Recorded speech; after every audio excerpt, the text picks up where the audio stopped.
দুলাল হোসেন নামে একজন ব্যক্তি তিনি ফলস অ্যাপয়েন্টমেন্ট নিয়ে স্কুলে অ্যাসিস্ট্যান্ট টিচার হিসেবে জয়েন করার উদ্যোগ নিয়েছিলেন।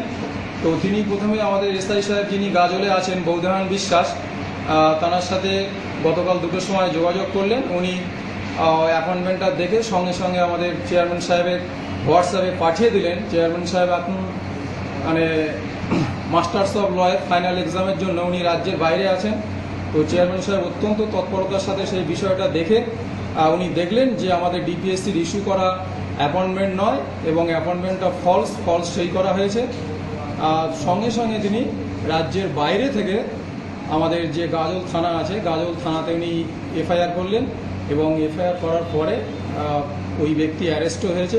চেয়ারম্যান সাহেবের সাথে আমার কথা হয়েছে, সকালে 2-3বার কথা হয়েছে। উনি জানিয়েছেন যে উনি ওই যে দুলাল হোসেন নামের ব্যক্তিটি অ্যারেস্ট হয়েছে। এর পিছনে কি কোনো র্যাকেট কাজ করছে বা কিছু খোঁজ নিচ্ছেন আপনারা? র্যাকেট কাজ করছে কিনা এই মুহূর্তে এক্ষুনি বলা সম্ভব নয়। এর জন্য আরও ফার্দার ইনভেস্টিগেশনের প্রয়োজন আছে।